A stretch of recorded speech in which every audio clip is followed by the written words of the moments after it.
Hi, my name is Ann Schwindt.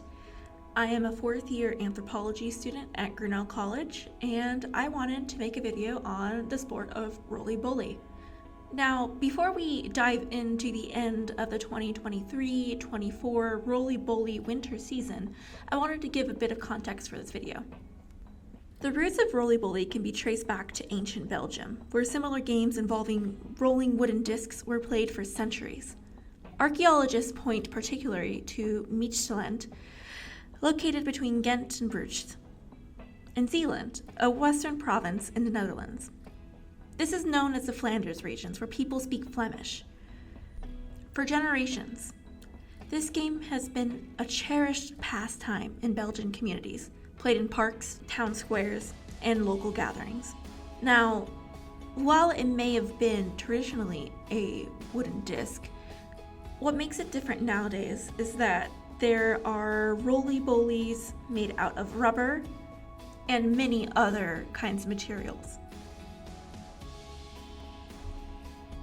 According to Rolle Bolle by Iowa Valley Scenic Byways, and my talks with Jason DeBroer, who grew up in the Victor, Iowa area, it is likely that the game began to make its presence known due to the influx of Belgian immigrants around the 1880s.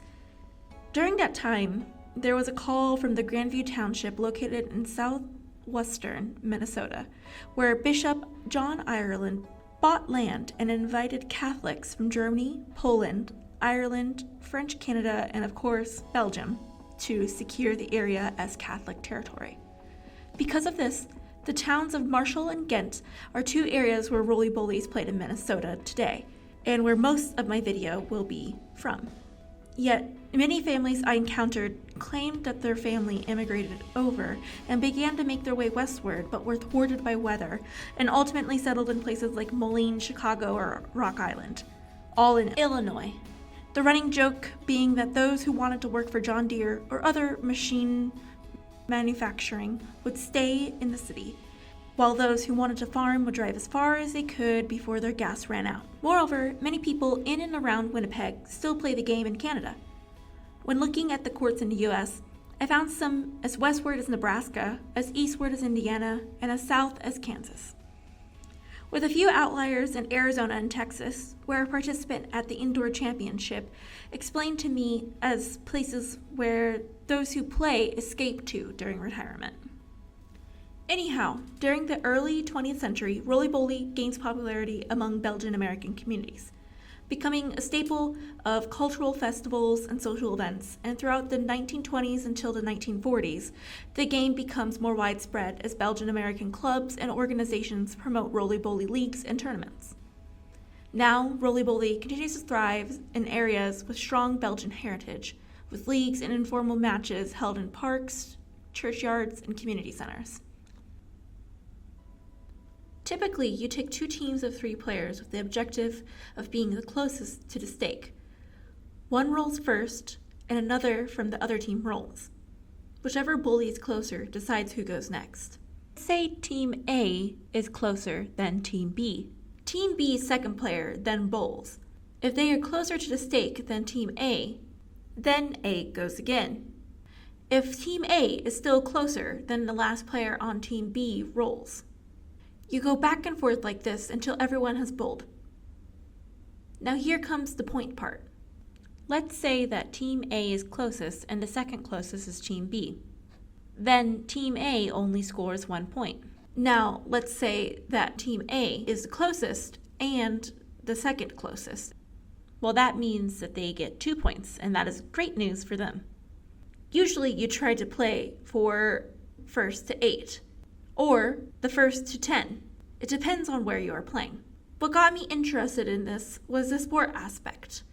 I grew up playing this as a yard game. I never knew it could be a sport. This is where our story begins.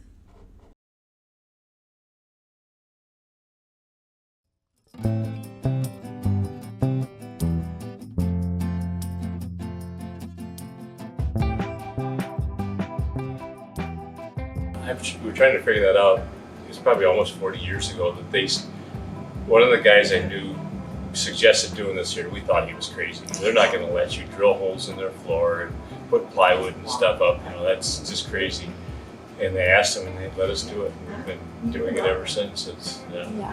We started out putting like hay bales around the edges to stop the bowls and stuff. And then we found wood that we've been using that same wood for over 50 years now. Just kind of, I think, when this started, they called it the winter tournament. So it was kind of just to get everybody back together again, kind of a break for the winter, So that's kind of how it started, is do it one more time. And I think it was '94 we won international Rolle Bolle tournament. So that's one of we consider the highest. So back then we had a bunch of Belgians here, and that was one of our biggest tournaments in our history. There was 40-some teams in it and stuff. And we were younger then. We bowled all the time back then. So we were better at it, probably. Just practice makes perfect. Yeah.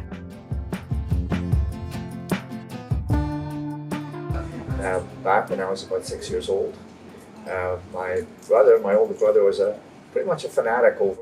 I think it's a summer sport, and if you really like a sport, you try to do it in more ways than one.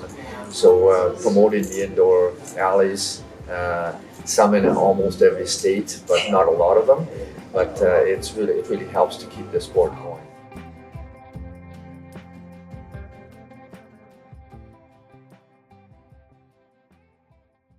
What's your name? Hannah Walchuk. How did you get introduced to the sport? My mum, her whole family's been doing it for years. My great grandpa used to bowl, so we were dragged to the Belgian club to bowl every time she went. As a kid, it was always something I wanted to do but couldn't because I was too young. And then, my mum does it, my grandpa does it. All I wanted to do was do it. And then, eventually we grew up and we were able to do it. And now it's something that the whole family can do together, and I love it. It's the best thing I ever got into. So many different ages can do it, and it's just so much fun meeting new people that come to bowling and just being with people that have been bowling for several years. Grandparents actually used to play. Back then, they used to do. The older retired farmers used to have a group that went to Ghent and played. Okay. And that's where I think we got our start. When we moved closer to Ghent. Yeah. I don't think way back when, I think it was just a men's thing and the women were not even allowed to bowl. When I first started bowling, there were some men that were not happy if they got you, as a female and a smaller kid on their team, they were not happy about it.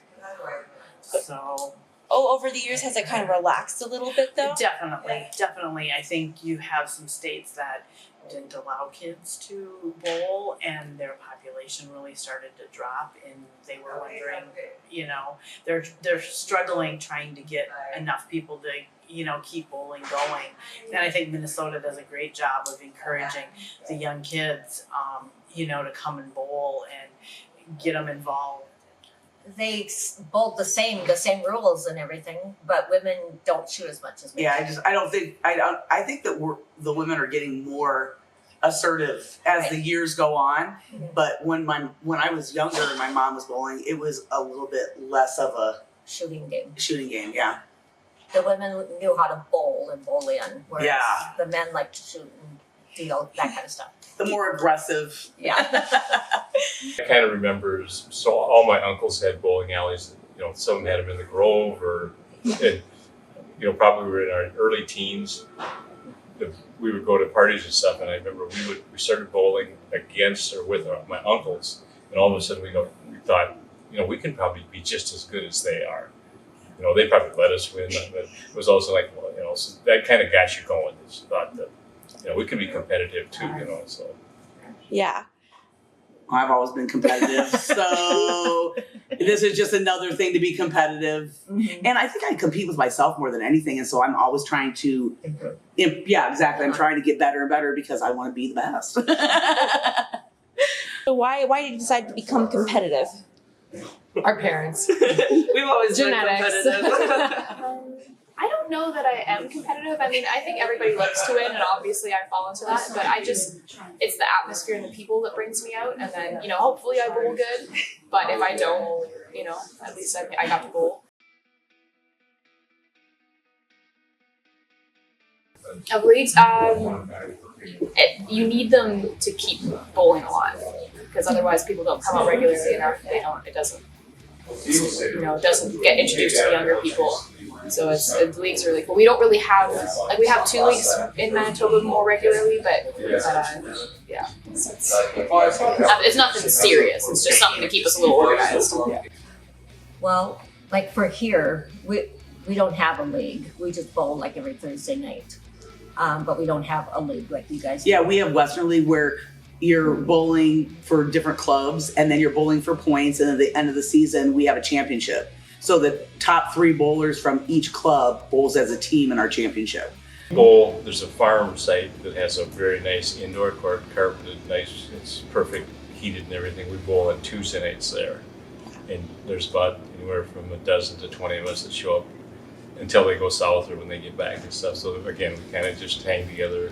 It's another group that I'm getting to be on that old side of it, and we're just trying to get some of the young ones to keep playing, but there's a lot of young ones now that are 3rd generation for us. It depends on what the tournament setup is. If it's a team tournament, then I've always played with my sister and my cousin, and that's just kind of our chosen team that we've been sticking with. But otherwise, they have hat tournaments where all the teams are completely random. They'll usually put 1 or 2 men on a team with a woman or a kid, it brings us together, because otherwise all of the tournaments, especially in Minnesota, are just squished together into August. And it spreads it out throughout the year. It's kind of like a kickoff of Rolle Bolle for the year. Problems, and I had to quit back in the mid-'80s. I quit for about 25 years.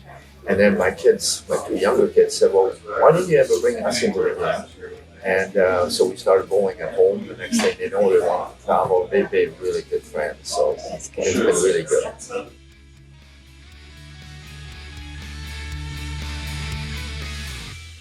Like I was telling you before, I think it's like a roller coaster ride because of where everybody's at in their lives, getting married, having children, the children get into sports, get into other activities with school, and you see them kind of go away, and if they're really hooked, they're come back, but otherwise it's kind of a roller coaster ride up and down.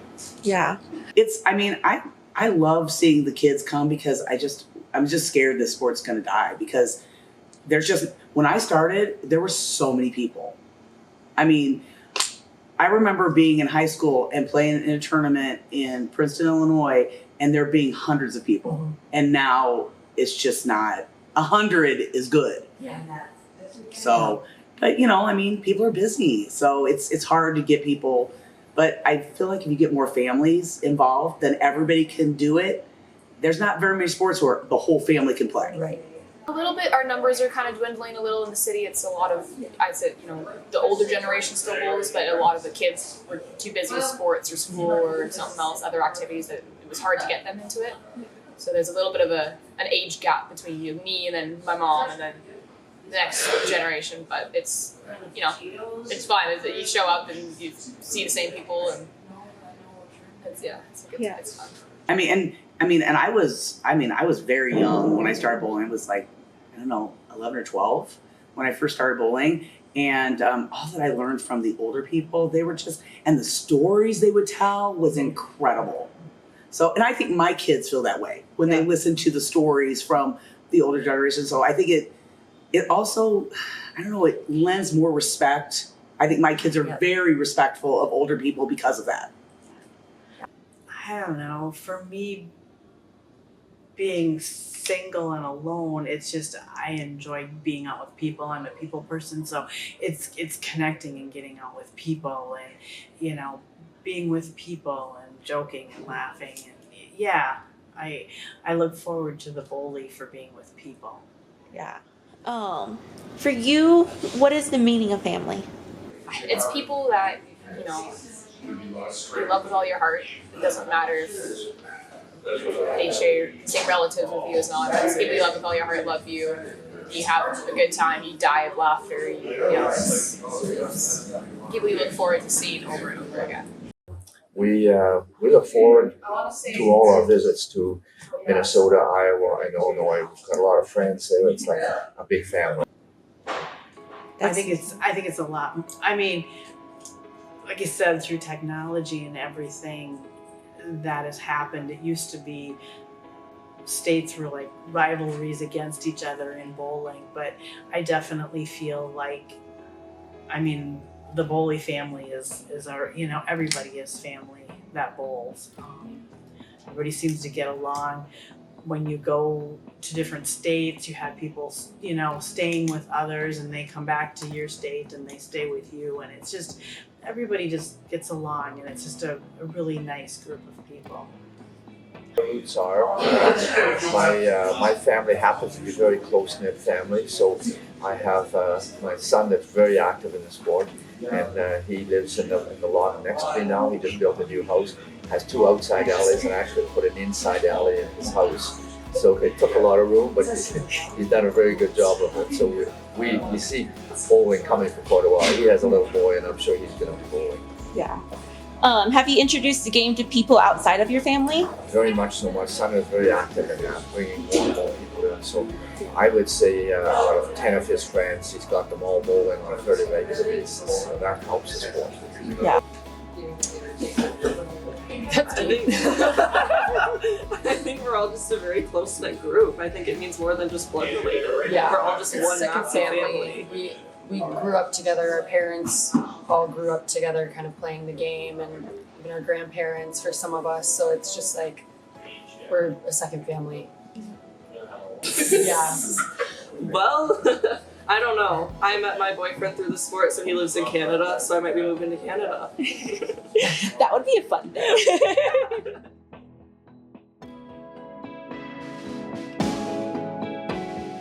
Because it's the least taxing physically.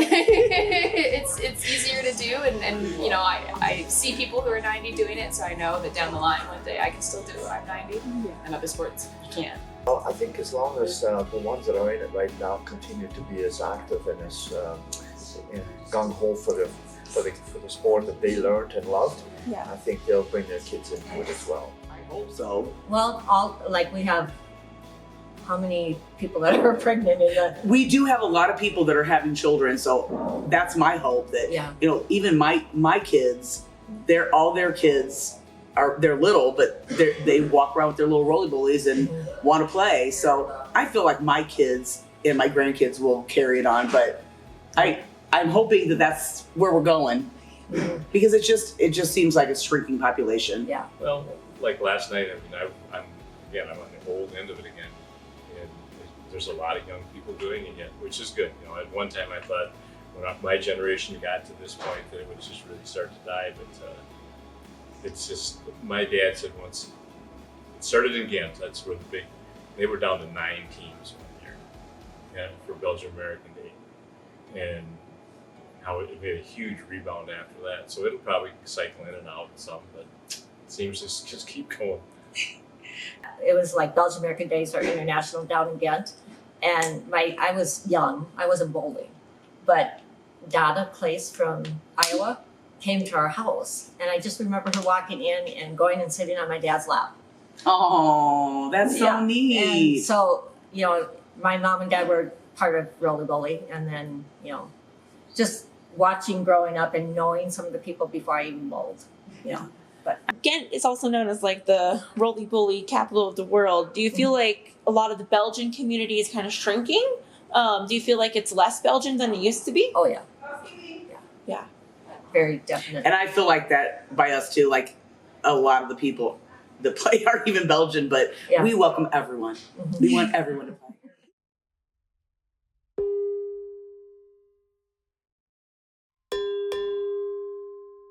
Now, while making this video, I really wanted to think about my heritage. Now, I might not be the most Belgian person. In fact, I am adopted, but I knew it as that game that we all played during family reunions. I remember seeing the bowls, seeing how different colors, different paints, different stampings could all make it your own.